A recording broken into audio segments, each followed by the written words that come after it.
Oi, pessoal, boa tarde. Então, hoje a gente está aqui para mais uma live aqui do nosso projeto IF Baiano Inclusivo, do Campo Serrinha.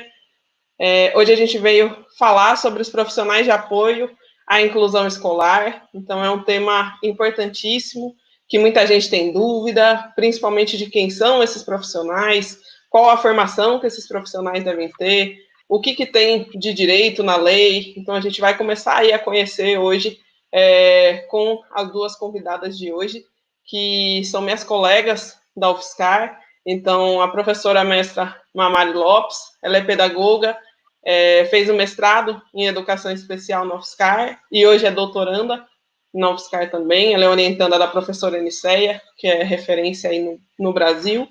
E a professora mestra Amanda Cristina dos Santos Pereira, que é educadora especial, assim como eu. Então, a gente vem de uma formação aí que muita gente não conhece, então a gente gosta de ressaltar, que é a educação especial. Então, a gente não fez pedagogia, a gente fez educação especial, e também fez o mestrado em educação especial, tem psicopedagogia, é especialista em análise do comportamento, e hoje é doutoranda em psicologia.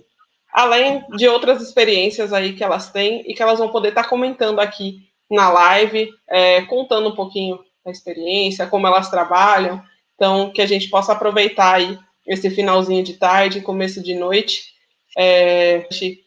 a nossa conversa. A gente vai começar com a professora Mamari, depois a professora Amanda também vai falar. Já quero agradecer aqui desde o início o intérprete Alexandre, que também é aqui do Campo Serrinha, e hoje a gente conta com a intérprete Marisa, que também vai estar revezando aí. Então, agradecer aos dois, que é importantíssimo ter essa colaboração para a gente garantir o acesso também aos surdos que normalmente nos acompanham aqui também. Então, eu vou pedir para vocês irem comentando aqui no chat, fazendo perguntas, e depois do final da fala delas, a gente vai passando essas perguntas para elas. Então, sejam todos bem-vindos. Eu estou vendo comentário de bastante gente querida, conhecida, o pessoal da UFSCar, que está sempre presente, o pessoal aqui do IF Baiano. Então, é muito legal ter a presença de vocês aqui com a gente. Então, vamos lá? A Mari começa. Bora. Boa tarde, gente.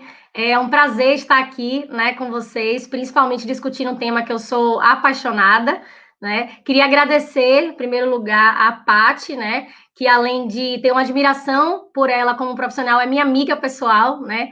A gente é muito amiga lá de São Carlos, ela veio morar aqui na Bahia, a gente continuou nossa amizade, então queria parabenizar pela iniciativa e agradecer o convite e dizer que eu fico muito à vontade, né, para poder discutir sobre essa temática. Temática que é polêmica, né? Não podemos negar. É um tema que ainda nos causa muitos equívocos, muitos conflitos dentro da nossa atuação, né? Que é o profissional de apoio. E eu vou trazer para vocês um pouco do panorama, né? De quem é esse profissional, como é que está essa atuação. E eu queria começar comentando sobre minha dissertação, né? Como o Paty falou, fiz um mestrado na UFSCar e meu tema foi justamente perfil e atuação dos profissionais de apoio. E minha orientadora foi a professora Eniceia Mendes, e a gente fez uma pesquisa desses profissionais em 5 cidades do Brasil, né, de regiões diferentes. Então, a gente traçou um panorama bem interessante e, ao mesmo tempo, preocupante, né, desses profissionais, e eu vou apresentar de uma forma bem geral, assim, comentando sobre esses profissionais. O primeiro ponto é quem são esses profissionais, né? Então, assim, qual o perfil deles, qual o tipo de formação? O que eu trago para vocês é que, assim, as mesmas dúvidas que vocês têm, né, enquanto profissionais, de maneira geral, a gente, enquanto pesquisador, a gente também continua com essa dúvida, né? É um tema ainda que não tem nada muito fechado, inclusive possui uma legislação indefinida, vaga, é pouco discutido em relação à questão das leis referentes ao profissional de apoio, né?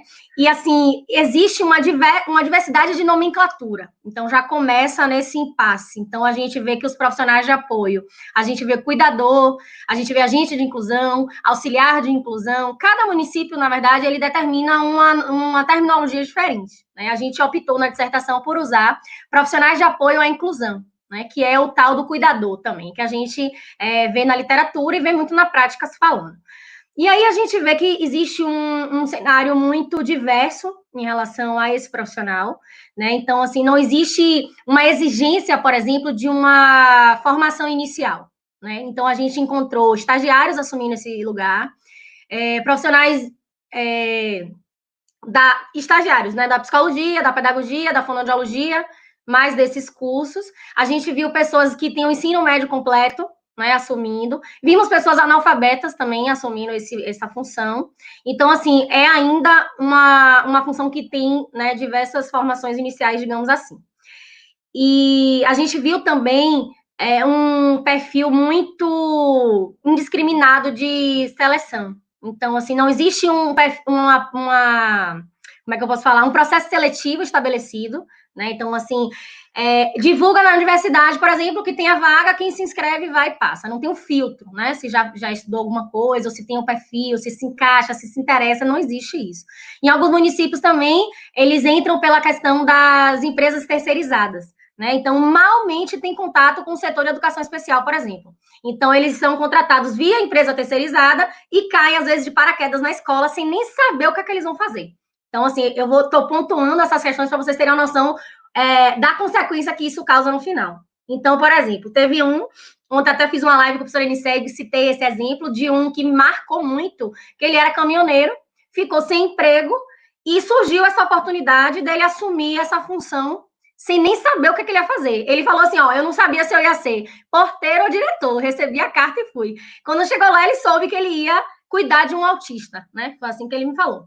E aí, chegando lá, eu pergunto, qual é a sua função? Ele, corredor. Como assim? Eu fico correndo o dia inteiro atrás da criança. Então, é mais ou menos esse perfil que a gente tem encontrado. Então, as formações são, às vezes, uma era manicure, auxiliar de marketing, caixa de supermercado, então, pessoas que são completamente longe da função, né? Não existe nenhum tipo de seleção para entrar. E o que é mais grave ainda é que a gente pensa que não existe um acompanhamento e uma supervisão nessa atuação, né? Então, isso tudo são características preocupantes que terminam, né, colaborando para esse cenário precário que a gente tem visto. E, além disso, tem a questão também da definição dos papéis, né? Então, assim, como eu falei, eles chegam sem saber o que eles vão fazer, e muitas vezes os coordenadores, os próprios gestores das escolas também não sabem nem o que eles vão fazer, então não sabem nem como orientar o que eles vão fazer. Então, é aquela questão do faz tudo, né? Alguns se consideram babás das crianças de maneira inadequada e ficam lá para fazer tudo. Inclusive, né, que eu acho que é o ponto polêmico, que nossa amiga aí, professora Amandinha, também vai contribuir com essa questão, que é a diferenciação até onde esse profissional deve ir, né? Então, assim, qual é a função dele dentro da escola, né? E qual é a diferenciação dele de outros profissionais. A gente tem visto muito a terceirização desse profissional dentro da escola. Então, o que é relacionado ao aluno com deficiência virou-se responsabilidade desse profissional de apoio. Então, em relação a tudo, né? Todos os tipos de cuidados, né? Que a gente vai falar sobre isso, todos os tipos relacionados a planejamento, avaliação, formas de trabalho, adaptação, tudo virou responsabilidade do profissional de apoio. E de forma equivocada, né? Até porque não é a função deles entrar nessa parte de elaboração e planejamento, de ensino, né? E eles não têm formação para isso. Então, acho que o ponto mais importante da discussão é a gente definir qual é o papel do profissional de apoio e o que ele não deve fazer, né? Eu brinco muito sobre isso, que eu acho que é mais importante a gente dizer o que ele não tem que fazer, né? Às vezes do que tem que fazer, porque existe uma confusão muito grande. Então, assim, o profissional de apoio na legislação, que é vaga, né, já comentei sobre isso, ele traz que a LBI, né, que é a nossa lei mais atual, que é a Lei Brasileira de Inclusão, que chama profissional de apoio escolar. Então, o que é que a legislação traz? Que ela é um profissional responsável pela alimentação, higiene, locomoção e qualquer outra atividade que não seja de um profissional que seja regulamentado. Ou seja, ele não pode fazer nada que é função do professor, do psicólogo, do fono, do TO, entre outros, né? Então, é isso que a gente consegue interpretar da legislação. Então, quando a gente pensa nesse sentido, a gente tem que ficar atento que não entra como responsabilidade. Eu divido isso na minha dissertação muito, né? Eu chamo de responsabilidade de ensino e planejamento, que aí é o papel do professor de apoio, do professor de educação especial, do professor da sala comum, quem quer que seja, mas não é do profissional de apoio, né? Então, eu divido entre os dois, que é a responsabilidade de planejamento e ensino, né, que é do professor de apoio, que a Mandinha vai falar um pouco sobre isso, e do profissional de apoio, que é cuidados básicos e o suporte na execução das atividades, ou seja, ele pode dar suporte quando um aluno não tem autonomia, não tem independência em executar algumas atividades. Então, ele vai dar o suporte na execução. E o professor de apoio, ele faz o suporte no planejamento, no ensino, na avaliação, na adaptação, enfim, nas questões pedagógicas diretamente ligadas ao ensino. Né? Então, é importante que isso fique claro. Mas o que a gente tem visto na realidade? É um barateamento, né, dos profissionais, uma precarização. Então, assim, muitos municípios preferem, logicamente, financeiramente falando, que é contratar uma pessoa de ensino médio para assumir tudo do que contratar um professor que seja formado. É muito mais barato para o município. Né? Então, isso tem acontecido. Então, as pessoas de ensino médio, os estagiários, principalmente, têm ocupado esse lugar porque é mais barato. Né? Então, para o município é mais interessante pensar dessa forma. E aí a gente vê os profissionais de apoio sobrecarregados, insatisfeitos, fazendo um trabalho que não é de sua responsabilidade e muitas vezes até sem saber, né? Que eu acho que é um ponto crítico. Então, tem um participante mesmo da minha pesquisa que eu falo assim, como é a sua relação com o professor? Aí ela falou, maravilhosa. Ela me dá autonomia para eu fazer as atividades dos meus alunos. Né? Então, assim, ela acha que está balando lá, fazendo as atividades, planejando, e ela tem ensino médio. Né? Então, de que função mesmo a gente está falando? Nem ela sabe, às vezes nem o professor sabe, enfim, essa falta de definição clara de quem é esse profissional, ele traz muitos prejuízos, né?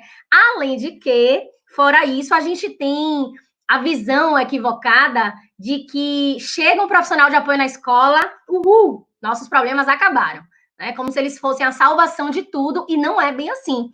Então, existe essa terceirização. Né? Chegou o profissional de apoio, o professor automaticamente fala, toma que o filho é teu. Né? E passa a responsabilidade apenas para o cuidador. Tanto que eu já vi várias atividades de aluno que no nome do professor ele bota o nome lá do cuidador, né? Que é o profissional de apoio. Então, assim, você vê que não existe nem essa relação próxima entre aluno e professor, enfim. Então, assim, é uma temática ainda muito conflituosa de se discutir, né? Nem todo mundo concorda também com o que eu defendo, é bom que isso fique claro, mas essa é a corrente que a gente defende, né? Essa definição e diferenciação dos profissionais. Eu acredito muito na função dos profissionais de apoio, eu defendo que deve existir, só que, assim, a grande pergunta, quem é que diz se é preciso ou não? Né? E aí gera diversas polêmicas relacionadas a isso. Um ponto importante que a gente tem que tocar. Eu acredito muito no funcionamento do PEI, né, que é o Planejamento Educacional Individualizado. Então, quando esse PEI ele é feito de forma adequada, a gente consegue identificar quais são os serviços e as necessidades que esse aluno tem. Dentre eles, o profissional de apoio. Né? Então, se você faz o PEI de forma colaborativa, respeitando as avaliações do aluno, você vê se ele vai precisar ou não. Ou então, assim, é importante que exista uma avaliação educacional para essa decisão. Ah, mas na minha escola não tem PEI, ninguém usa, como é que eu faço? Né? Então, é importante que a professora, coordenação, gestão, esteja todos em família, todos envolvidos nessa discussão. Se vai precisar ou se não vai precisar. A escola tem que decidir. Mas o que a gente tem visto? Um outro tema polêmico. Dois temas. A judicialização e o outro, o papel do médico nessa função, que são preocupantes. Né? Sei do trabalho maravilhoso que eles fazem, alguns municípios têm dado muito certo, mas outros nem tanto. Então, por exemplo, a judicialização, quando a gente fala, ela se atrelou muito à educação. E, por exemplo, tem município hoje em dia que só contrata profissional de apoio se for de ordem judicial. Né? Não sei se é a realidade que vocês estão vivendo aí, mas está funcionando mais ou menos dessa forma. E, assim, ela é decidida sem nenhum tipo de critério, sem nenhum tipo de responsabilidade, né? Sem nenhum tipo de avaliação pedagógica, digamos assim. Então, assim, quem tem que decidir se vai precisar ou não é a escola, né? Não é o judicial, não é o advogado, não é o juiz, não é outra pessoa. A gente tem que ter o olhar educacional, porque é quem sabe dessa necessidade que vai estar lá com ele. Então, é um alerta também, porque às vezes as famílias entendem que tem deficiência, precisa do profissional de apoio. Né? Então, o ponto que eu queria chamar a atenção é que necessidade é diferente de direito. Todos têm direito, mas nem todos têm necessidade. Então, às vezes, quando você coloca o profissional de apoio, você pode prejudicar o aluno ao invés de ajudar. Né? E isso tem acontecido demais. Porque toda sentença lá que chega no juiz, ele diz que tem que dar. né, sem nenhum tipo de critério, aí entra assistencialismo, entra uma série de questões por trás, né, que não vem agora ao caso, mas é só um alerta que a gente tem que pensar sobre isso. Quem decide se precisa de profissional de apoio ou não é a escola, tá? E a outra coisa é a questão médica, né? Então, se a gente luta, o que a gente mais quer é sair do modelo médico para ir para o modelo social, mas cada vez mais parece que a gente está reforçando. Então, a gente tem que ficar atento a essas decisões, porque o que é que eu tenho visto muito? Pelo menos eu estou falando aqui de Salvador, nem falei isso, eu acho, e eu vejo muito essa realidade aqui na Bahia, que vem no laudo médico. Criança precisa de cuidador na escola. Não é o médico que tem que decidir isso, gente. Não é o médico. O médico entende tudo da área de saúde, respeito, incrível, admiro. Mas na escola, quem tem que mandar são os educadores, a gente que tem que decidir, a gente que vai perceber essa necessidade ou não, né? Então, assim, e infelizmente, às vezes cai isso para as famílias e a gente sabe como é que é, né? Deus no céu, o médico na terra. O médico disse e acabou. Como é que você vai comparar o que o médico disse e o que o professor disse? A gente sabe que a gente é desvalorizado, né? Então, isso é a realidade que ela acontece. Então, é mais um alerta que a gente precisa ter, né? Que é essa questão da decisão de quem precisa e quem não precisa. E a família, né? Lógico que às vezes é mais desafiador, mas assim, precisa entender também, né, sobre isso. Por isso que a gente precisa discutir sobre isso nas escolas, porque, por exemplo, aconteceu um caso aqui que a criança tem microcefalia, mas assim, não é da Zika, né? É um outro caso. Mas a criança não é dependente em nada de cuidado, por exemplo. Ele não precisava do cuidador, não precisava mesmo. E o pai dizia que ele precisava, era uma briga constante. Resumindo, um menino na escola, correndo, caiu, lógico, 5 anos, todo mundo corre, todo mundo cai. Foi um auê, porque ele disse que a culpa era da escola, que não queria botar cuidador, por isso que a criança caiu e se machucou. Mas, assim, toda criança de 5 anos corre e cai, né? Só para a gente pensar um pouco sobre essas questões. Então, assim, dá para discutir aqui milhões de horas sobre essa função, sobre esse profissional, sobre o perfil, né? Que é um perfil ainda desvalorizado, né? Uma queixa muito grande deles também. Às vezes invisíveis na escola, não tem o seu lugar. A própria questão financeira, né? Às vezes, uns trabalham 40 horas, recebem um salário mínimo, é mais ou menos essa a realidade, né? Ou uma bolsa para poder estar trabalhando. Tudo é contrato temporário, então ainda tem isso, né? A rotatividade é muito grande, muitos têm relação político. Então, é um município que eu vi, por exemplo, o prefeito indicava, né? Como disseram ontem, cabide de emprego existe, e a cuidadora estava indo super bem com a criança, o prefeito brigou com o vereador que indicou, tirou o profissional de apoio porque brigou politicamente. Então, assim, é um mundo de questões que tem para a gente discutir sobre esse profissional. Ela ainda é uma área que precisa muito de pesquisa, inclusive eu tenho sugerido como tema de debate, né? A gente precisa discutir sobre esse assunto, precisamos pensar nas políticas públicas que está muito indefinida, isso dificulta, né? E tem várias outras questões envolvidas, né? Como eu falei, a questão da desvalorização financeira, então a precarização do trabalho, ela é notória. Então, assim, que eu até queria que a Mandia tocasse nesse assunto é justamente isso, né? A gente precisa saber até onde ele pode ir, qual é a função desse profissional e diferenciar do professor de educação especial. Existem lugares para os dois, né?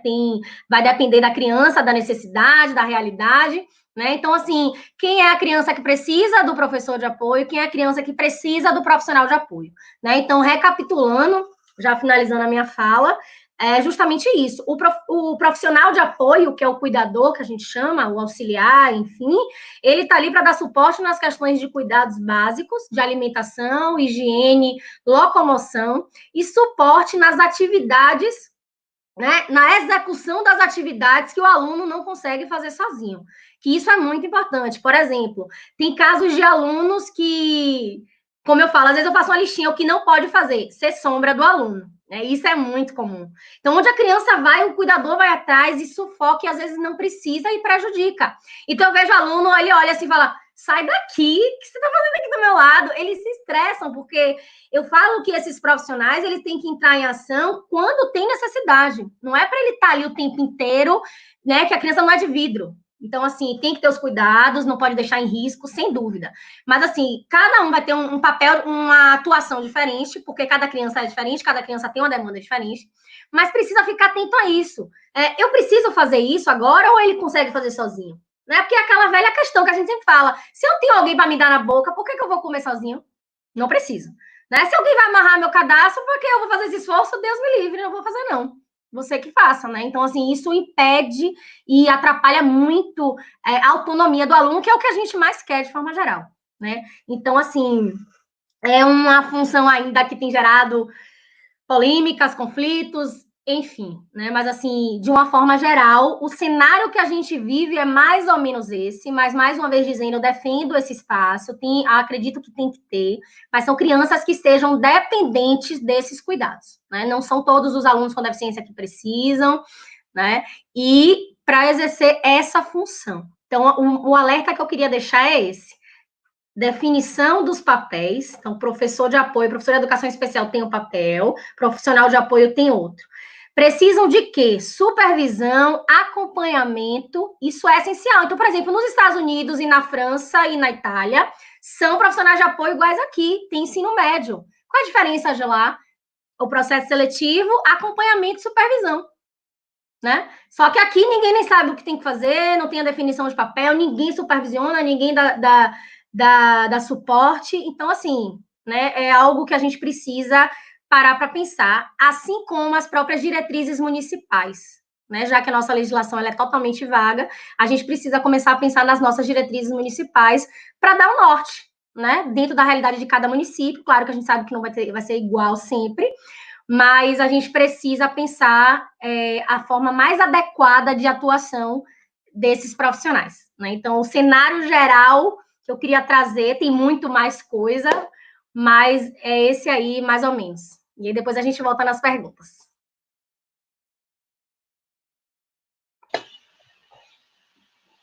Obrigada, Mamari. É muito bom ouvir você falando, mesmo conhecendo a sua dissertação.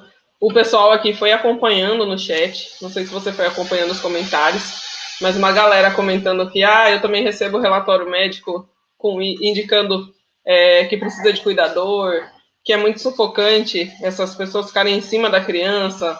Então, para quem realmente está preocupado com essas questões, preocupado com as pessoas com deficiência, a gente vê esse cenário de sufocamento do pessoal ali em cima. E também o outro lado, né, do professor deixar como se a criança fosse só do cuidador, só do profissional de apoio. Então, a Mandinha vai vir aí falar um pouquinho sobre essas questões e acrescentar aí com a experiência dela. Oi, gente, boa noite. Obrigada pelo convite, Paty, Mamari. É muito bom estar aqui discutindo um tema tão importante, né, e tão relevante para a área da educação especial, para a inclusão escolar especificamente. Eu vou falar um pouquinho para vocês que estão assistindo a gente, obrigada pela participação também, sobre a minha experiência enquanto professora de educação especial na escola regular, acompanhando essas crianças, né? Então, primeira coisa que eu gostaria que vocês considerassem é que a gente tem uma visão de crianças de uma maneira não só voltada para aprendizagem escolar, para aprendizagem acadêmica, para habilidades acadêmicas, mas a gente tem uma visão para o todo. Para quem é essa criança? Qual é o nível de desenvolvimento que ela está? Quais são as habilidades que ela tem? Porque muitas vezes essas crianças que chegam para a gente, né, com desenvolvimento atípico, elas não têm muitos pré-requisitos para aprenderem habilidades acadêmicas, muitas vezes. Né? Então, a gente está lidando com um público que não adianta, às vezes, eu querer ensinar o A, e o E, o I, o O e o U, se ele não está conseguindo entrar na sala de aula, se ele não está conseguindo sentar, né? Então, assim, tem muita coisa antes da gente conseguir ensinar habilidades acadêmicas, e a gente precisa organizar isso. Como? A gente avalia, né?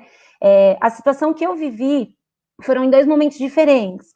Então, eu tive um momento em que eu acompanhei como essa professora de educação especial exclusivamente para uma criança, né? E eu tive um outro momento em que eu era professora da escola, professora da sala de recursos, e eu atendia essas crianças modelo de ensino colaborativo. Então, além de eu atender na sala de recursos, eu ainda tinha algumas crianças que eu atendia no mesmo turno no ensino colaborativo. O que isso é, né? A nossa formação, para quem não conhece, ela é muito focada em ensino colaborativo, porque as pesquisas já mostram para a gente que a falta de colaboração, a falta de comunicação dentro da escola é um dos grandes empecilhos, é uma das grandes barreiras para a inclusão acontecer, né? Então, o que a gente faz? O que a gente pode oferecer nesse sentido? Uma parceria com o professor da sala regular. E essa é a maior dificuldade, porque os professores que estão formados hoje, né, muitos não se reciclaram, muitos ainda estão buscando conhecimento, porque acabou de chegar a criança, então ele está buscando conhecimento agora, ou ele já teve, mas aí ele acha que é igual, já estudei um pouquinho, já tive um aluno assim, e na verdade não. Né? A gente tem para cada criança uma história, para cada criança um repertório. Então, a primeira coisa que a gente tem que fazer nesse momento é entrar com a comunicação, né? Eu gosto de dizer que a gente precisa conversar não só com o professor da regular, né? Enquanto professora de educação especial, eu preciso conversar com todos os agentes da escola, porque quando eu começar a implementar a intervenção, todo mundo vai ter que participar. É o porteiro, né? Controlador de acesso em alguns lugares já, é a merendeira, é a pessoa que fica ali no corredor como inspetora, olhando as crianças e fazendo todo o suporte que é necessário durante a escola, é a diretora, é a coordenadora, é a família participando dos eventos. Então, assim, a gente precisa entender que inclusão escolar não é só trabalhar com o professor em sala de aula e só com a criança em sala de aula, né? E é aí onde está o grande erro, né? De quando a gente fala, nossa, mas a gente fracassou. Pera, mas você envolveu quem precisava? Né? A gente pensou em tudo que precisava? Então, algumas coisas que eu fiz e que deram certo, por exemplo, foram a gente conseguir reunir família, direção e professor do regular em momentos diferentes ou no mesmo momento, para apresentar qual era a nossa proposta de trabalho para essa criança. Porque a família, ela tem essa expectativa de, tem alguém ali para ficar com ele, tá tudo certo. É a professora do meu filho, né? E tem ao contrário, tinha pessoas, por exemplo, tinham pais que achavam que eu era profissional de apoio, que eu era realmente a cuidadora. Então, quando eu falava para eles de aprendizagem acadêmica, opa, mas espera aí, isso não é a professora? Não, professora, mas ele não vai dar conta de fazer isso. Então, a gente tem os extremos aí. Tem família que acha que não vai servir de nada, que é só mesmo um cuidador, e tem família que já acha de outra maneira. Então, assim, a gente precisa entender esse todo, né? E aí apresentar o nosso trabalho. Então, o professor de educação especial, nesse momento, ele é o responsável por avaliar essa criança, por entender todo o repertório comportamental dela, né, entender quais são as habilidades, quais são as potencialidades dela, aonde estão os déficits que a gente vai conseguir, dentro do currículo escolar, implementar. Né? Então, o que é prioridade para essa criança nesse momento? Né? O que a gente consegue adaptar de conteúdo para ela? Quais são as habilidades que ela tem para que tudo que a gente ofereça para ela faça sentido? Né? Se ela não consegue ficar o tempo todo dentro de sala de aula, então como a gente vai organizar para que isso aconteça? Né? Porque é muito fácil a gente fazer a criança sair da sala quando ela grita, quando ela bate, quando ela joga coisas, né? É muito comum isso acontecer. A criança aprende que quando ela emite esse comportamento, ela vai poder sair da sala, ela vai ficar na sala da direção, ela vai ficar correndo no corredor. E assim, a gente tem que entender que a gente precisa ensinar isso para ela. E tem que ser de uma forma que ela não sofra com isso, né? Tem que ser uma forma de que seja prazeroso para ela estar naquele ambiente. Então, como que a gente vai enriquecer esse ambiente para essa criança? Né? É um cuidado muito grande que a gente tem que ter e que só o diálogo, só o saber especializado vai conseguir apoiar. Né? Eu defendo que tem que ter professor de educação especial fazendo esse trabalho, né? Colaborando com esse professor da regular. Então, como foi a forma que eu encontrei? Primeiro, eu tive muita barreira atitudinal dos professores da regular, mas depois isso foi se quebrando. Conforme eu fui trabalhando, as coisas foram melhorando. Então, para quem é da educação especial, para quem trabalha dessa forma, gente, calma, mostra o trabalho, vai conversando, as coisas vão melhorando, né? Se você vai apresentando. E se você é da regular, ouve esse professor, troca com ele, ouve o que ele tem para te dizer e leve o que você tem de angústia, leve o que você tem de dificuldade, não tem certo e errado, né? Eu acho que tem que ter a parceria mesmo, de entender até onde a gente vai, até onde a gente consegue, o que é viável, o que não é. Então, gente, eu tive casos de crianças, por exemplo, que o professor conseguia fazer uma atividade na semana pensando na criança, que era o dia que eu entrava na sala para fazer o colaborativo, né? E eles achavam que o colaborativo era só quando eu estava lá dentro. Depois eles entenderam que não. Eu passei uma orientação para eles de, olha, essa criança aprende assim, a atividade dela, o material dela tem que ser assado. E aí eles começaram a sacar que, a Amanda não está aqui, mas a criança está aqui comigo. E ela já me orientou a fazer. Eu já sei porque ela já me mostrou o modelo, eu já sei porque eu já vi ela fazendo com ele, agora a gente reveza. Então, assim, é assim que a gente vai construindo. É claro que exige um momento de troca. E isso, gente, não foi fácil. Na minha prática, não foi fácil. Então, assim, era no corredor, quando eu estava passando de um atendimento para outro, era no WhatsApp, era no e-mail, era na reunião de HTPC, algumas cidades chamam de ATPC, né? É diferente o nome, mas é o horário de planejamento, tá? O semanal. era no final da nossa carga horária de trabalho, às vezes a gente ficava um pouquinho a mais. Então, assim, no café dos professores. Então, assim, a gente se virava, porque quem quer fazer acontecer, vai fazer. E a gente tem que entender que, assim, são mudanças mínimas que vão gerar o resultado que a gente quer. Né? A gente não precisa começar com perfeito, mas a gente precisa começar, a gente precisa jogar, a gente precisa fazer. Porque as coisas, aos poucos, elas vão se aprimorando, a gente vai aprendendo no caminho, né? Como a Mari falou, até na minha experiência, eu tive muita temporalidade com crianças. Então, eu tive crianças que eu fiz um trabalho super bacana, a professora do regular junto comigo, eu junto com ela, a gestão super apoiando nossas estratégias, e aí eu tive que sair daquela escola, né? Porque o meu tempo naquele período, naquele ano, já tinha se encerrado. E aí, sei lá, 1 ano, 2 anos depois que eu entrei em contato com alguém que atendeu aquela criança, ela conta absurdos de quanto aquela criança regrediu. Eu falo, gente, mas como a criança saiu disso, que aquela professora e eu construímos, para isso, né? O que aconteceu nesse meio tempo? Então, o que é muito importante? Ser professor de educação especial exige que a gente sempre estude, né? Não dá para a gente se habituar só com o que a gente já aprendeu, né? Cada hora sai uma pesquisa diferente, cada hora sai uma formação diferente. Os profissionais têm criatividade em cima da intervenção, então, produção de material novo, produção de atividade nova, estratégia nova, e só a troca entre a gente que vai funcionar. Né? Eu achei muito legal a Mari ter proporcionado um grupo no Telegram, que depois, inclusive, acho que você tem que compartilhar, Mari, aqui, porque lá as pessoas conseguem se conhecer, conseguem trocar informação, né? Trocar essa criatividade, essas estratégias do que deu certo, do que não deu, né? E ver se serve para o seu aluno, se não serve. Então, eu acho que isso é muito importante, muito mesmo, assim. Um outro cuidado que a gente tem que ter não basta eu dizer para o professor, faça assim, tá? Enquanto professora de educação especial, dizer para o professor da regular. Por quê? Porque ele não tem informação, né? Ele não tem essa noção do como fazer aquela criança fazer aquela atividade. Então, muitas vezes, o que acontece? O professor da educação especial fala que tem que adaptar, então ele dá algumas dicas, do tipo, olha, a folha não pode ter muitos estímulos, a folha tem que ter uma ampliação para a letra dele porque ele escreve maior, o caderno dele tem que ser usado de tal forma com que ele consiga... Então, assim, isso é muito amplo, né? Isso é muito rápido para o professor. A gente precisa ensinar o procedimento, o como eu faço ele pintar, como eu faço ele escrever. E isso, o professor de educação especial, se ele tiver avaliado e ele tiver começado essa intervenção, ele vai testando. O próprio professor da regular, ele vai saber o que ele já tentou e não deu certo, ele vai saber o que ele está tentando e está dando certo. E aí vocês vão, aos poucos, aprimorando isso. Mas o como fazer é muito importante, tá? Então, não basta dar um recurso para o professor da regular e dizer, ele não está fazendo a parte dele, né? A gente tem que ter essa noção de que tem que compartilhar o como. Faz sentido, gente? Comenta aí, por favor. E a outra coisa também é em relação ao quê, né? O que ele vai ensinar, o que ele vai adaptar. Isso é muito importante também a gente entender de que, olha, professor, com essas condições, essa criança tem potencial para aprender tudo que você está planejando para esse bimestre, para essa turma? Não tem. Vamos supor que é isso, tá? Uma criança ali que tem um nível de dificuldade muito grande, poucos pré-requisitos. Então tá, então dentro disso, vamos estipular aqui e vamos planejar o PEI dele. O que cada disciplina a gente vai proporcionar para ele, tá? Então, esse é o momento que eu falo que o primeiro bimestre, ele é o tchan, né? Que é quando a gente dá a cara para o trabalho. Então, a gente tem que sentar com ele e mostrar, olha, em leitura e escrita, como que a gente vai trabalhar isso? Porque leitura e escrita está em tudo, né? Como que a gente vai fazer se ele não está alfabetizado? Né? E o que a gente vai oferecer de conteúdo? Como que vai ser o material dele? Muitas vezes, gente, se a gente está falando de escola pública, a gente está dizendo aí de professores que imprimem atividades com o próprio material e o próprio computador, né, com a própria impressora.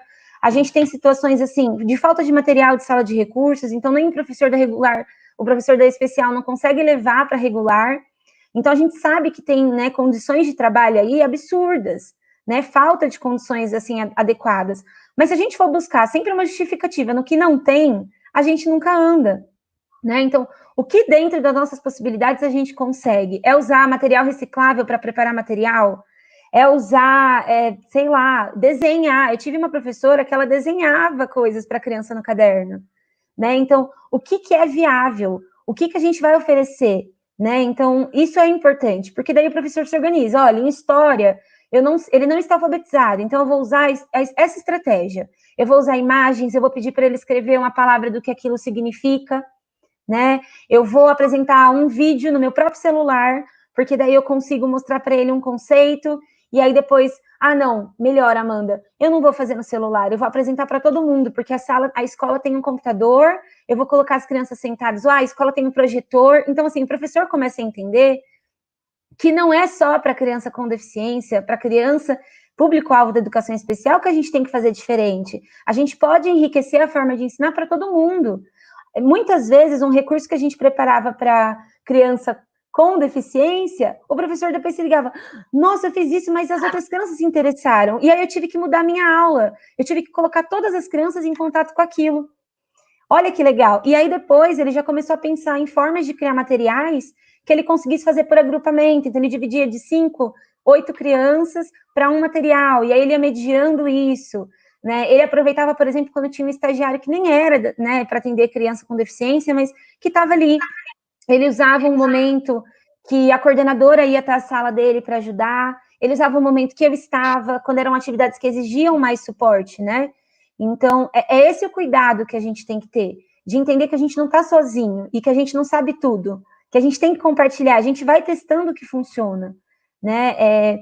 E a última coisa que eu queria deixar para a gente pensar também é essa questão da expectativa da família e a expectativa dos profissionais que atendem essa criança, tá? O que acontece muitas vezes? Às vezes, essa criança tem um atendimento clínico além da escola.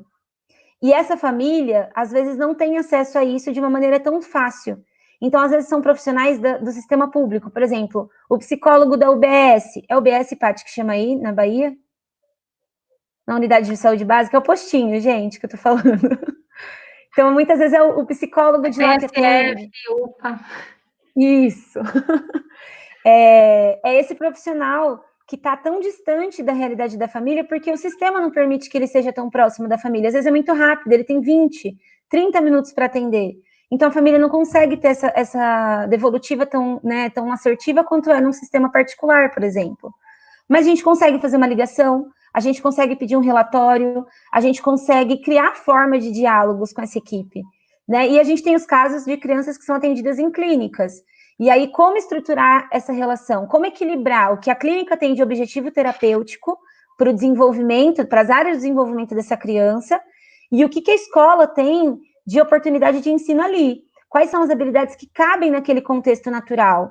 Né? Quais são as habilidades acadêmicas que a gente pode começar a inserir?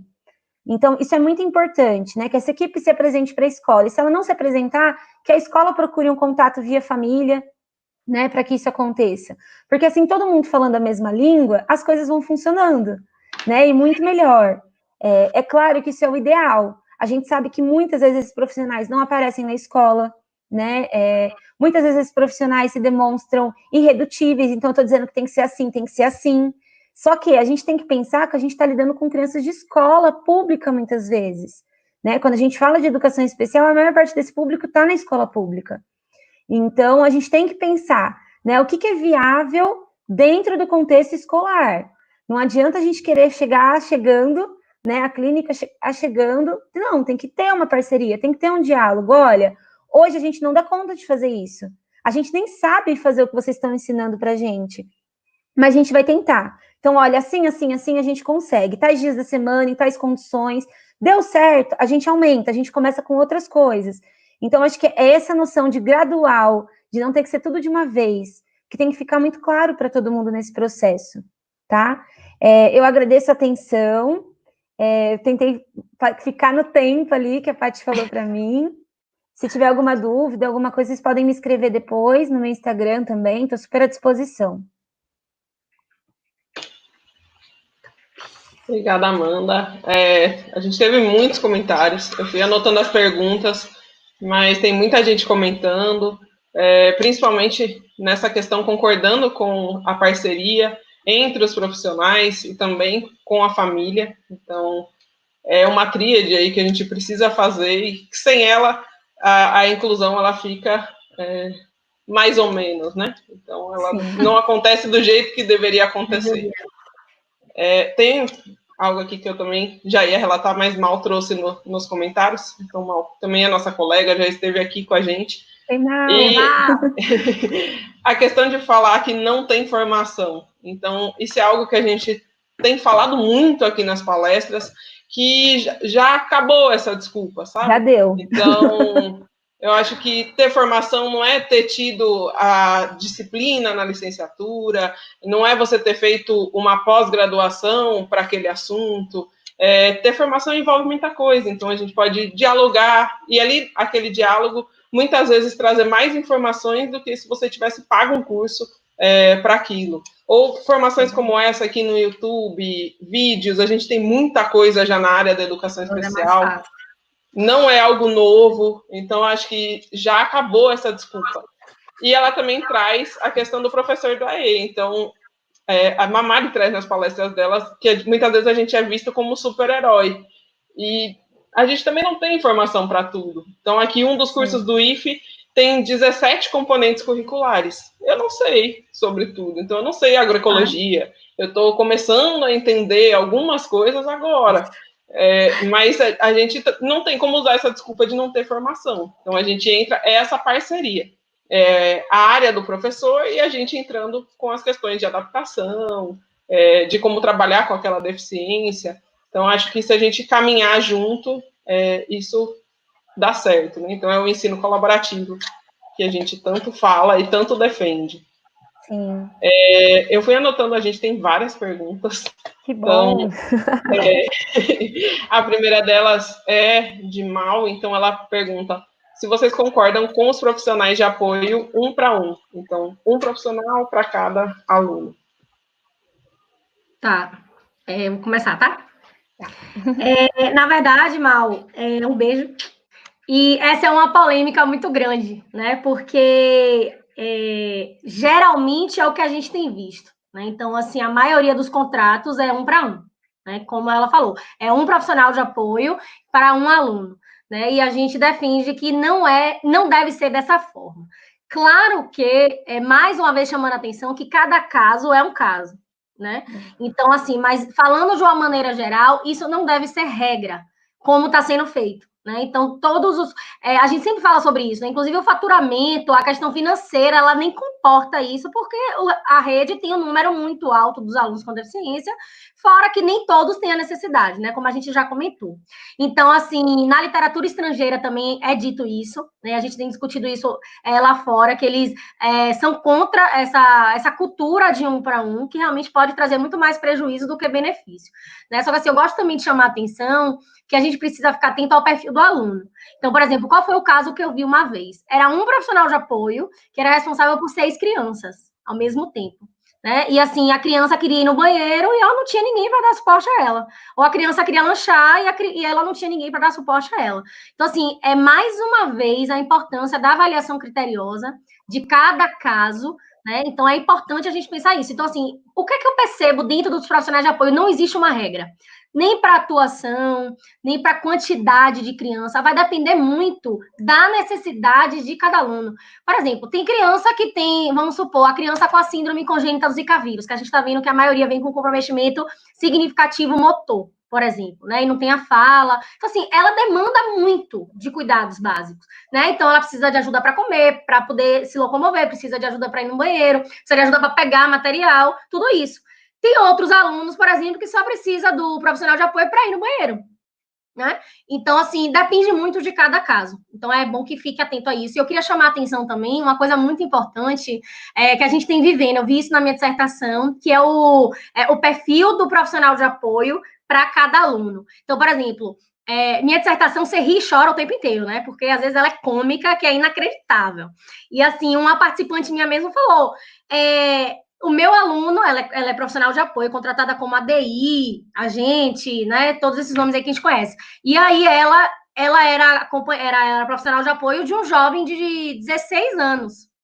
E o jovem disse que não ia no banheiro se fosse com ela, porque ela é mulher, ele já é todo feito, como diz ele, e ela também falou que não entra porque fica constrangida, porque ele é um homem formado. Então, assim, qual é a função dela ali? Se é para levar no banheiro, ele não vai no banheiro porque não quer ela e ela não vai porque fica constrangida.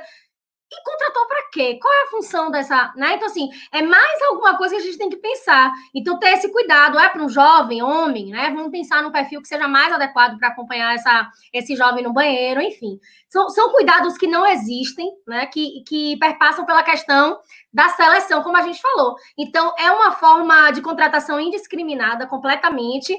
É como se fosse algo que vai empurrando sem uma supervisão adequada, né, sem uma preocupação, né, e um acompanhamento nesse sentido. Então, sobre 1 a 1, eu penso desse, não deve ser uma regra, mas deve chamar atenção para a necessidade de cada aluno individualmente.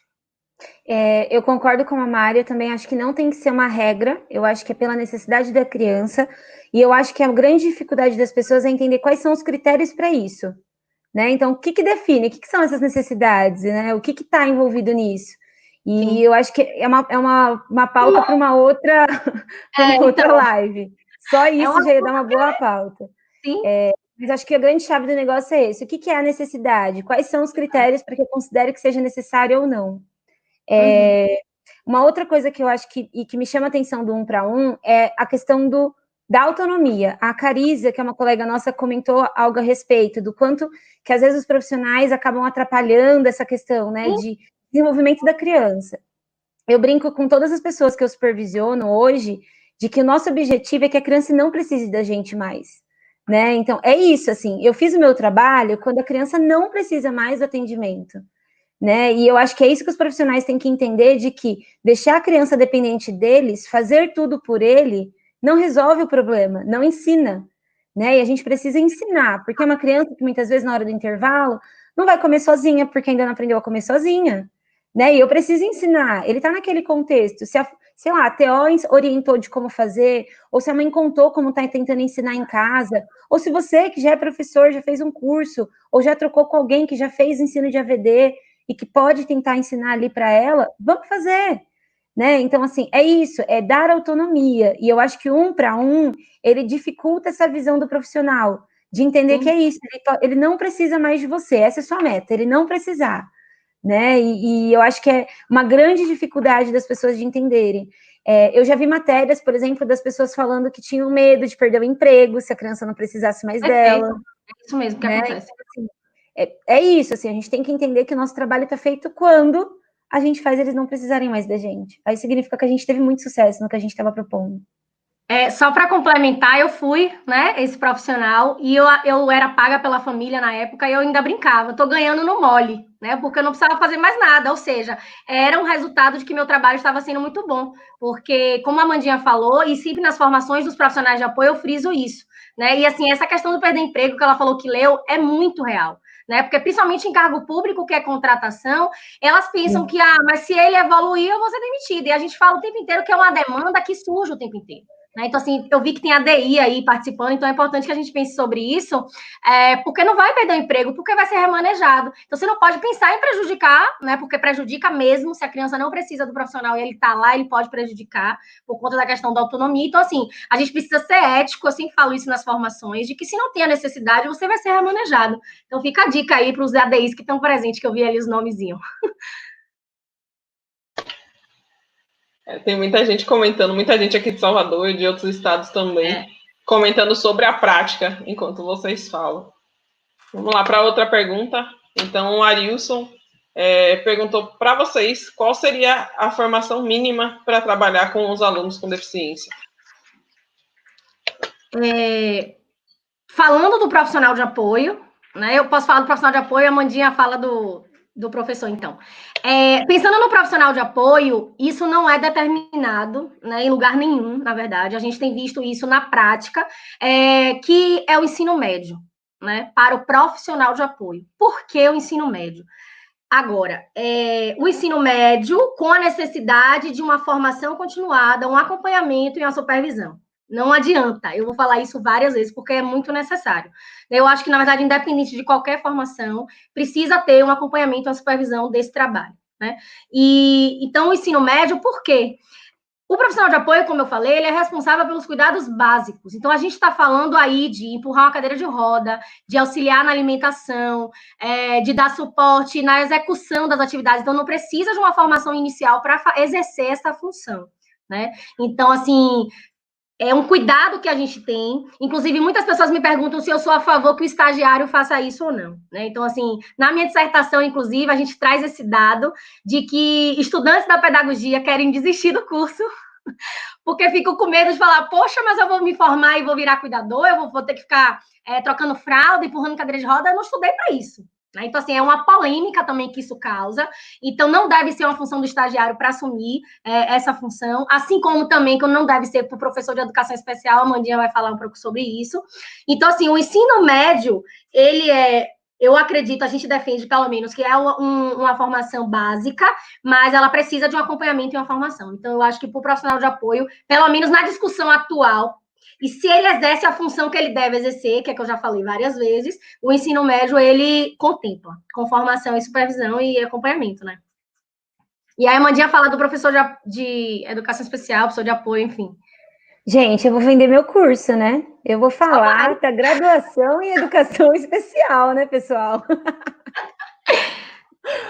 Bora abrir nas cidades todas aí.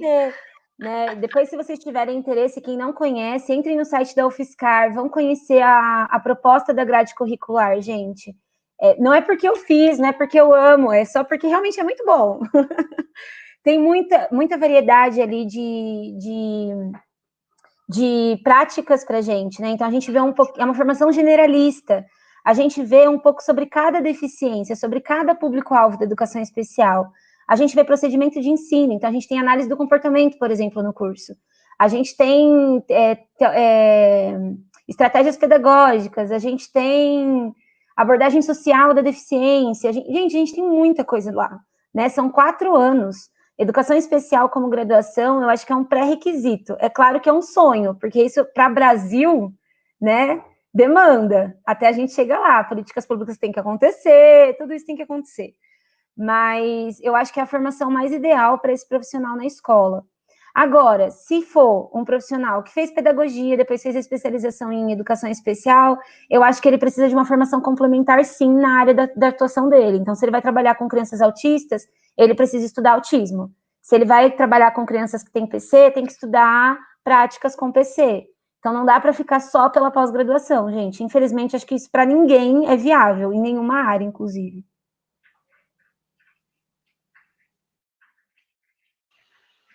Ótimo, também concordo e defendo, até porque eu vim da mesma formação. E tem um pessoal aqui também que fez licenciatura, então, Paty Contreiras está aí, Cariza, então tem um pessoal aqui também. Esse curso tem desde 2009 em São Carlos, e também tem o curso de Santa Maria, então a gente já tem aí profissional bastante para atender essa demanda e para ter essa formação, né? Então, eu acho essencial. E é uma formação muito completa mesmo, como a Amanda destacou. Vamos lá para a próxima pergunta. A próxima pergunta é da Raquel. Então, ela pede para que vocês deem dicas práticas para o atendimento dos alunos, tanto dos anos finais do ensino fundamental e do ensino médio. Então, isso tem sido algo que tem sido discutido aqui no chat, até porque tem bastante gente do IF. Então, eles têm essa dúvida no ensino médio, no ensino técnico e nos anos finais. Então, que é onde as pessoas com deficiência estão chegando agora, né? Que bom, né? Que estão chegando. Que antes a gente tinha um número muito mais reduzido, né? No ensino médio, era, na verdade, o Fundamental 2, eu acho que já começava o grande entrave. As crianças, elas chegavam até o Fundamental 1 e se esgotavam por ali, na maioria dos casos, né?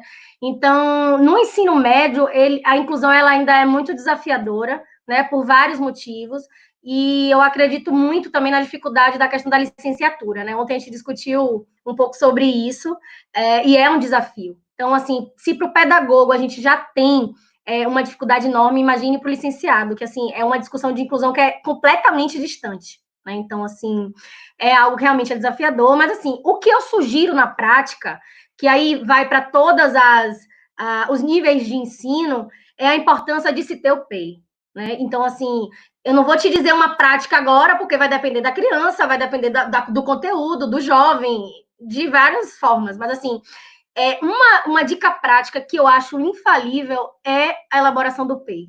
Né? Caso não exista um PEI na instituição, eu sempre falo que os pesquisadores não me escutem, mas, assim, tentem pegar o mais importante dentro de um PEI para que você pense e dê sentido naquele trabalho que você está fazendo, né? Então, por exemplo, a gente precisa saber o que a gente quer do nosso aluno, né? Primeiro ponto é esse.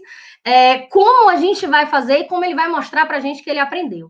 E, assim, não adianta a gente querer pedir que o peixe suba na árvore, porque o peixe não vai subir.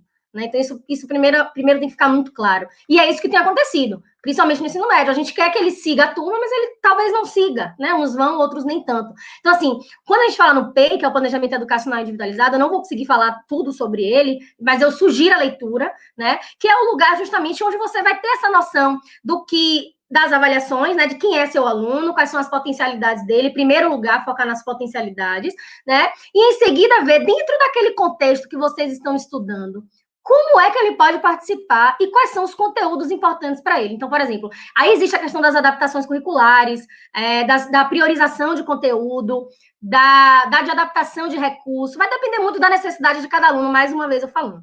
Mas, assim, pensando no ensino médio, a gente tem que pensar em estratégias de ensino diferenciado. Então, assim, algo que está dando muito certo, por exemplo, a tutoria de pares, né? Eu acho incrível. Não vou conseguir falar muito sobre, mas é quando você envolve os colegas nesse processo de aprendizagem. Claro que não é só sentar em dupla e pronto, ou nem colocar o aluno no lugar do professor, né? Tem todo um processo existe já até um regimento em algumas instituições, até para o IFE também, Paty, né? A gente vê que é uma estratégia de ensino que tem um poder muito grande, que é a tutoria de pares, então eu sugiro a leitura disso. A gente pode pensar também nessa questão temporal, caso o aluno precise. Então, assim, na verdade, existem diversas estratégias de ensino que a gente tem que pensar, mas a gente tem que ter em mente o quê? O aluno, né? Então, assim, quais são e focar nas potencialidades. Ele consegue ir até aqui, ele entende dessa forma. Então, assim, às vezes eu tenho 10 conteúdos que eu preciso trabalhar com aquele aluno, mas ele não vai dar conta dos 10. Quais são os mais importantes nesse momento que a gente tem que trabalhar com ele aqui? Né? Então, a gente precisa decidir isso, se tiver o professor de educação especial ou coordenação, nunca sozinho, né? A responsabilidade nunca é do professor, a gente sempre bate nessa tecla que a responsabilidade não é do professor. Então, se não tiver professor de educação especial, coordenação, já estão todo mundo junto. Então, a gente tem que pensar de formas que ele consiga acompanhar. Então, ele não vai conseguir acompanhar 10 conteúdos, vamos minimizar e vamos pensar qual é o conteúdo prioritário em relação a isso.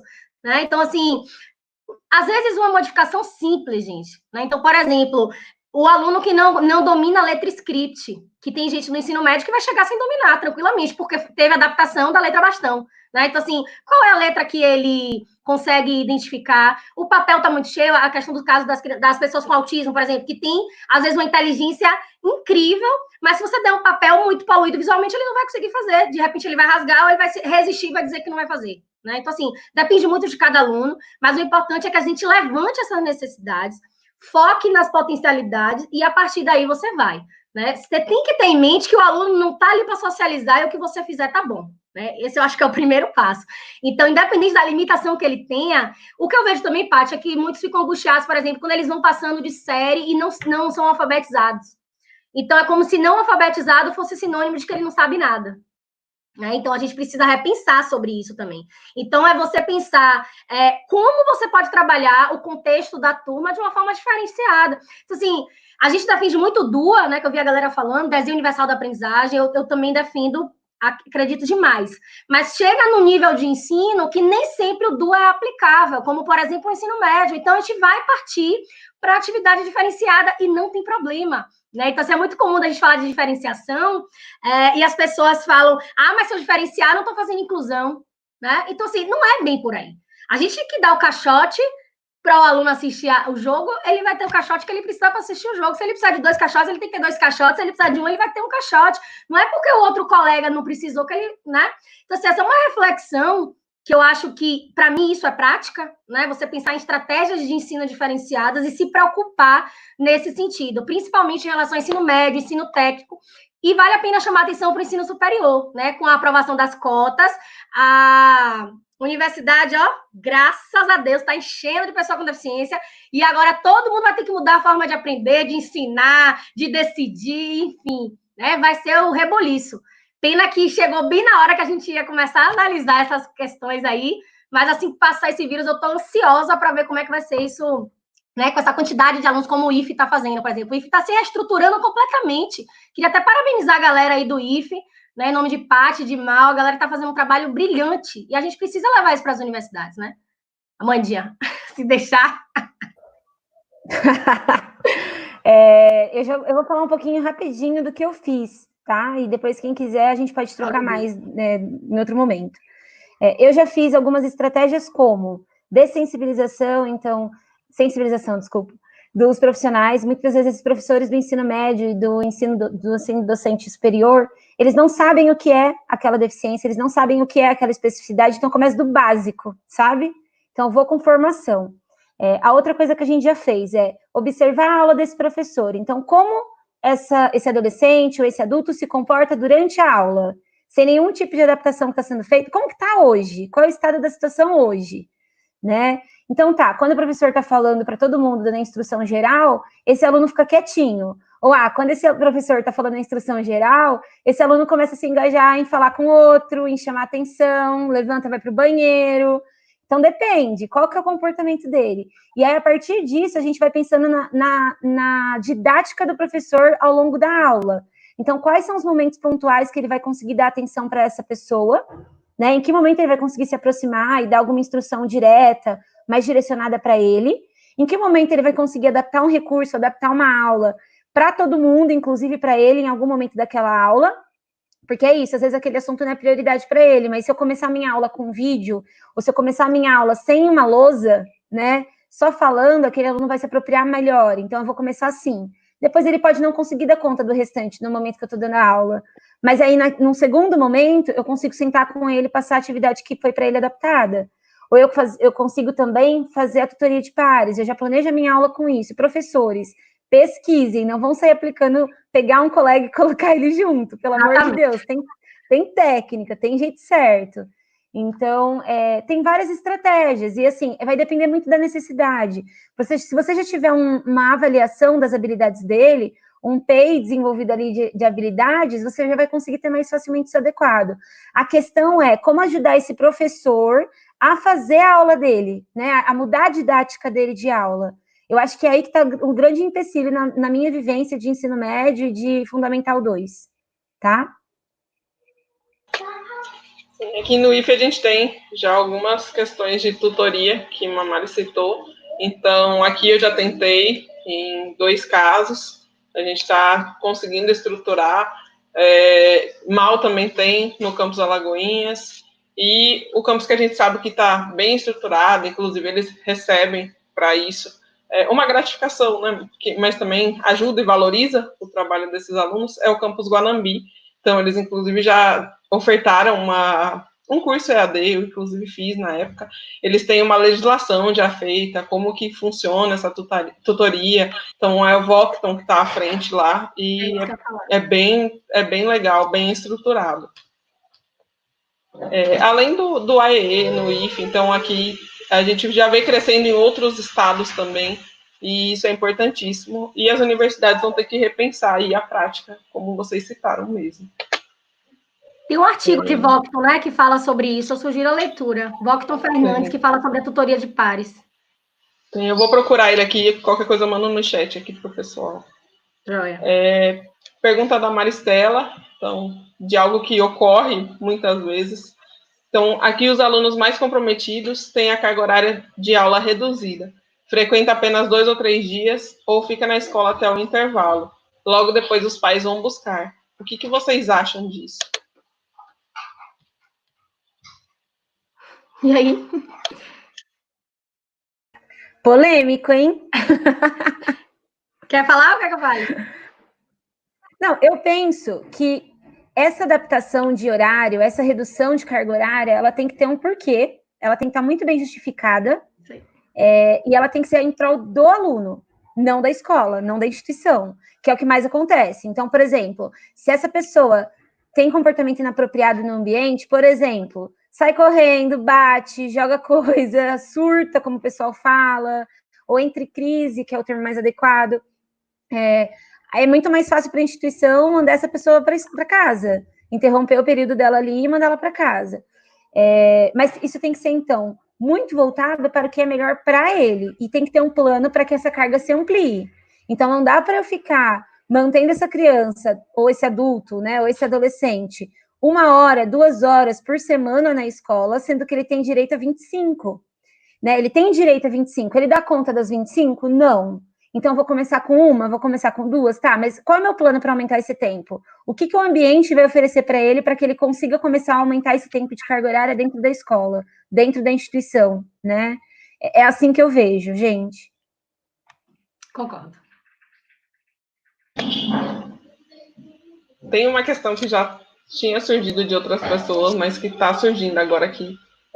O que vocês sugerem nesse momento de crise? Então, a Mari falou um pouco ontem na live, junto com a Niceia, mas nesse momento que a gente está usando a tecnologia, então a preocupação de muitos aqui é essa. Como é que fica o aluno com deficiência, o aluno público-alvo da educação especial? Então, gente, esse é um outro tema polêmico também, né? Mas, assim, eu tenho discutido bastante, como a Mandinha falou, vou até aproveitar logo, Paty, para já divulgar. A gente está com um grupo no Telegram que chama Educação Especial Online. A gente está com 253 professores de mais de 50 cidades do Brasil, e cada um está colocando lá a sua experiência, a sua dificuldade, sua ideia, e está bem legal, né? Está existindo essa troca nesse momento de isolamento social. Então, já fica uma dica aí para vocês tentarem diminuir a angústia, porque eu sei o quanto é ruim, né? Porque a gente às vezes fica sem saber o que fazer. O que é que eu tenho visto? Se no presencial já existe, já é desafiador, imagine à distância, né? Então, assim, a gente tem visto situações críticas do sentido de tem municípios que até agora o sistema regular, por exemplo, está andando, mas não foi nada orientado para os alunos público-alvo da educação especial. Então, as professoras já estão sem ter o que fazer, estão sem saber como agir, porque não tem nenhuma orientação, algumas estão fazendo por conta própria e cada um de um jeito, né? Já outros estão fazendo algum tipo de estratégia. Então, por exemplo, alguns municípios que nem todos têm o acesso à internet. Então, aqui na Bahia, 60% dos alunos não têm acesso à internet, nem computador, nada disso. Então, alguns municípios estão fazendo atividades na escola e estão mandando pelo correio, é uma das práticas que a gente viu, e atividade individualizada, né, que eu acho que é o que é mais importante nesse momento. Então, assim, não adianta a gente, eu acho que para nenhum aluno, né, a gente discute sobre isso ontem, não adianta a gente ficar correndo, querendo fazer com que todo mundo aprenda todos os conteúdos, porque isso não vai existir, né? Então, assim, a gente tem que ser sensata, tem que pensar juntos em quais conteúdos a gente vai passar, quais são o tipo de atividade. E para os alunos público-alvo da educação especial, a gente tem que focar no individual, né? Então, assim, eu estou vendo várias atividades interessantes que estão fazendo voltados para o interesse da criança, né? Então, eles pegam atividades do regular, o que é que vai ser passado do regular, a professora do AE, ele transforma, que é o que deveria ser feito, né? Também já no presencial, de acordo com o interesse e habilidade das crianças, e enviam pelo correio. Outros municípios estão enviando pelos motoristas da Secretaria de Educação, né, uma outra forma, e aí consegue passar o material que chega até a casa com todos os cuidados, enfim, isso são práticas que os municípios vêm fazendo. O que está sendo mais comum por essa pesquisa, assim, por cima, que a gente fez, é o uso das plataformas digitais, né? Então, assim, muita gente está usando o Google Forms, inclusive a gente fez uma oficina na semana passada, está lá no grupo disponibilizado, que é onde você consegue fazer atividades que são simples, fáceis de fazer, e você consegue fazer com feedback imediato, com as figurinhas que ele gosta, né? Você consegue transformar o conteúdo em atividades ali interativas, que é o Google Forms, é um exemplo, né? Outros, como o Cidenise está ali, beijo, super participativa, falando que no CEBA, né, que é o Centro de Educação Especial da Bahia, estão produzindo vídeos. Então, vários estão fazendo vídeos e mandando para as famílias, pedindo para que as famílias filmem as crianças realizando as atividades. Alguns criaram canais no YouTube também, direto, por série, ou por professor, né? Cada um está criando uma forma de fazer isso. Outros estão usando Meet, estão usando Zoom, que são plataformas que são gratuitas, não são difíceis de acessar. Então, se vocês tiverem dúvida, porque eu e a tecnologia não somos amigas, né? Eu passei por isso e tive que enfrentar esse desafio, e hoje estou craque, né? Então, assim, bota no Google, pede ajuda. A gente tem uma infinidade de plataforma e tem uma infinidade na verdade, de formas de fazer atividade, né? Claro que a gente não está uma discussão enorme, cada município tem uma forma de se vai contabilizar como hora, ou se não vai contabilizar como hora aqui, né? Tá nessa discussão. Mas eu acredito que, independente de contabilizar ou não, é necessário que a gente deixe as crianças em contato com atividades pedagógicas. Né? Claro que está difícil para todo mundo, a gente sabe, todo o cenário, para as famílias, para o professor, enfim. Mas, assim, eu sugiro que as atividades sejam feitas para quem tem acesso em plataformas digitais, né? Ou vídeo, WhatsApp, Facebook, hoje a gente tem uma série de formas. Só que, assim, focada no público-alvo voltada para o interesse da criança e aquilo que consiga fazer nesse momento. Né? Então, assim, dá para falar sobre muita coisa. Entrem lá no grupo, que vocês vão ver tudo isso que eu estou falando, e muito mais estratégias, muito mais ideias interessantes. Né? Mas eu acho que tem que ser feito alguma coisa nesse sentido, principalmente em parceria com o professor, quem consegue. Exatamente, eu já vou aproveitar para puxar uma outra pergunta, que perguntaram como que ficaria o AE, né, no IF baiano. Então, a gente tem professores aqui no AE de outros campos, e eu posso falar o que eu estou fazendo. Então, para alguns alunos, não são todos que têm tecnologia, não são todos que têm celular, computador. Então, eu estou atendendo 2 alunas toda semana, então 2 alunas com deficiência intelectual, e eu estou fazendo um projeto junto com os professores que também trabalham com elas, e a gente faz as atividades pelo WhatsApp, muitas vezes eu faço videochamada, então a gente tem ido nesse sentido. O IF baiano não pegou a questão das atividades EAD obrigatórias, mas a gente tem feito para não perder o vínculo, principalmente com os alunos com deficiência intelectual. Então, é uma das formas, e é como a Mari falou, eu sugiro que vocês entrem no grupo do Telegram, eu estou lá também, a gente recebe tem várias experiências lá, gente do Brasil todo, de outros países também, então, que estão citando como fazer, o que usar, quais plataformas usar. Só uma observação, gente, rapidinho. Hoje, inclusive, assim que eu sair daqui, a gente vai para lá, vai ter uma oficina que um profissional da tecnologia vai ensinar a usar o Trello, Miro, Kahoot e o Jamboard, que são plataformas gratuitas do Google, que são super interativas e vale super a pena. Então, quem conseguir entrar para o grupo, se inscreva logo que eu vou encerrar daqui a pouco. Manda o link do grupo aqui no chat, ou manda para mim que eu mando aqui, que tem um pessoal perguntando como faz para entrar. Vou mandar agora. Vamos lá, tem 2 perguntas, eu sei que tem um monte de gente que mandou pergunta, mas eu tentei selecionar as que mais estão relacionadas com o tema, até porque tem perguntas aqui, se a gente for falar de terminalidade específica, se a gente for falar de PEI, se a gente for falar de adaptações curriculares, cada uma dessas temáticas dá uma live, então não dá para responder tudo aqui, se for ficar fazendo, a gente vai bater aí 2, 3 horas, e não é o intuito, então eu fui selecionando as que têm mais relação com a temática que a gente está trabalhando aqui. Então, mais uma pergunta da Dani, ela fala, então, crianças autistas têm direito a acompanhante especializado, mas normalmente são disponibilizados cuidadores. O que vocês acham disso? E por que somente as pessoas com autismo têm esse direito?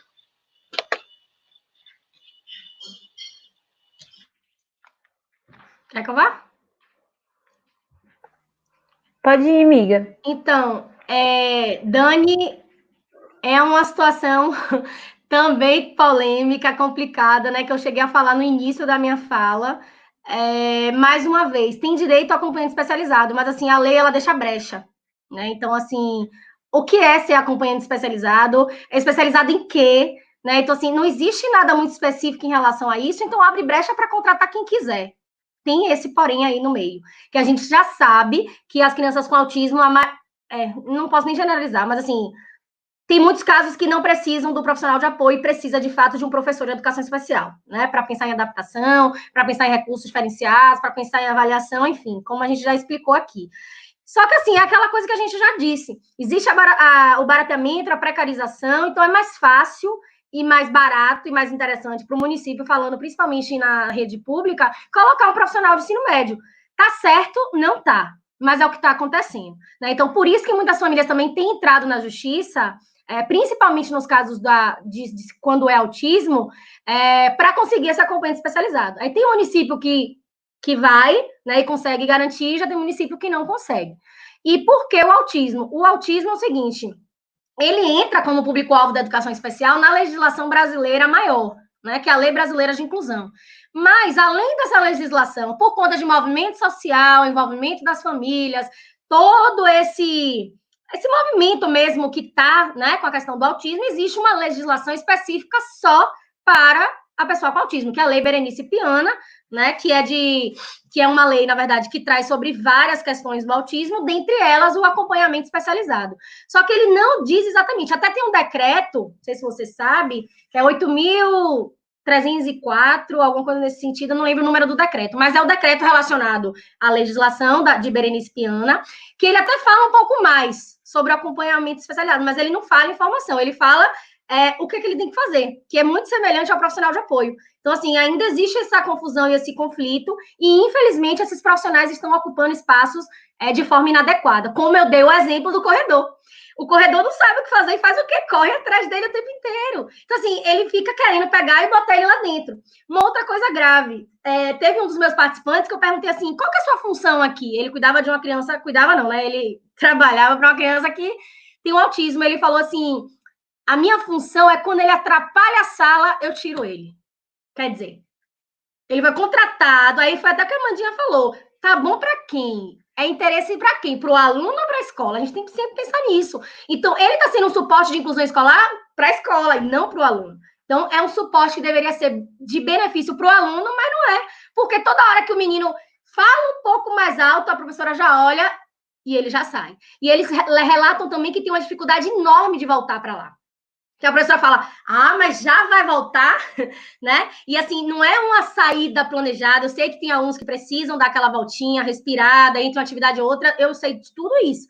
Mas isso é planejado, isso é meta, é igual a questão do tempo de saída, que tá essa polêmica. Então, assim, tem que ter um planejamento. Então, rapidinho, eu sei que eu não posso falar muito, mas assim, tem uma história que é tensa. Eu fui fazer uma observação numa escola, o menino com autismo, a cuidadora dele, a profissional de apoio, o nome que vocês quiserem dar, ela era a copeira, que fazia o lanche das crianças, ela era a pessoa que varria e cuidava dos banheiros. Então, eu estava fazendo, observando um aluno na sala, do nada, a Flor, o nome dela era Flor, bora, Felipe! Do nada, ela abriu a sala e falou, bora, Felipe, chegou a sua hora. O menino estava lá concentrado fazendo atividade, com autismo clássico, sabe? Com a dificuldade dele, mas estava lá, amarradão, fazendo. Chega a Flor, tira o Felipe da sala. Chegou a hora de eu sair com o Felipe. Aí eu fiquei sem entender nada, mas eu não podia intervir. Depois eu fui conversar com ela, ela me explicou isso. Que ela é acompanhante de Felipe, então ela tira ele a hora que ela consegue. Depois que ela limpa os banheiros, faz a comida, ela vai tirar ele. Mas para que tirar? Né? Então, assim, só para a gente ver a situação que a gente está vivendo. Só isso.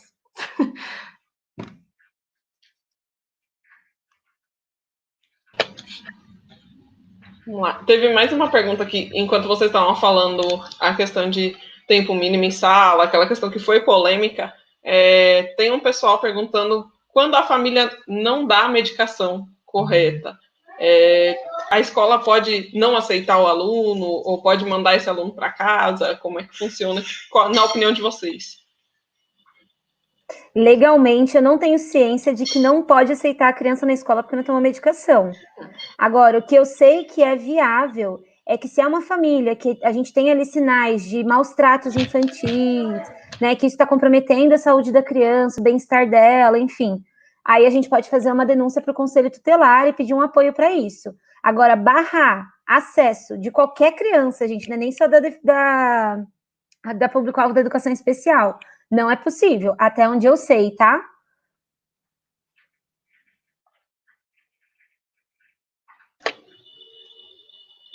Márcia, quer falar alguma coisa?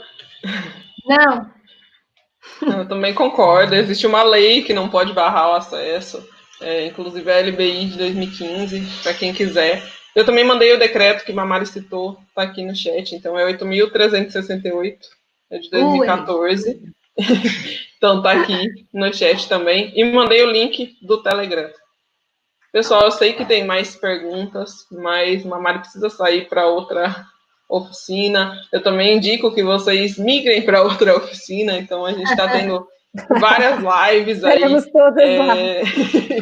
A gente está indo para lá também, então vai começar agora, tipo, daqui 3 minutos, 19 horas. Para quem quiser, depois procurem as meninas, então eu vou pedir para elas passarem o Instagram delas, para vocês entrarem em contato. Eu sei que teve gente que perguntou sobre o ABA, sobre outras questões aí, mas perguntem a elas, eu tenho certeza que elas vão responder vocês de forma individual ali nos outros canais e também em outras lives. Então, são temas aí mais amplos que daria para a gente discutir aí por um bom tempo.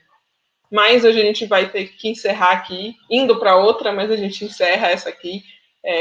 Foi um final de tarde, começo de noite muito proveitoso, que tirou a dúvida aí de muita gente sobre assuntos importantíssimos, uma temática que precisa ser discutida, precisa ser trazida à tona, até porque muita gente não conhece e acaba ficando só no achismo, então é bom ouvir quem estuda sobre esse tema. Eu queria agradecer as meninas, então Amanda, a Mamari, pela disponibilidade de estar aqui, de discutir com a gente, de compartilhar experiências, e agradecer aos intérpretes, então Alexandre, Marisa, que eu coloquei aqui na tela também, e agradecer ao pessoal aí que nos acompanhou, então uma galera querida, conhecida, o pessoal que está entrando agora também, que a gente está se conhecendo, então tem uma galera muito boa aqui e participativa, então eles se comunicaram muito no chat, contaram experiências, elogiaram vocês na fala, concordaram, às vezes falaram, mas na minha realidade é diferente. Então, essa participação deles aqui é muito legal. E para a gente também que fica lendo, depois vocês também podem entrar e ver. Então, é bem massa. Obrigada aí a todos. E para quem quiser falar mais alguma coisa aí. Só agradecer mesmo, né, a oportunidade. Acho que é uma temática que nunca esgota, né?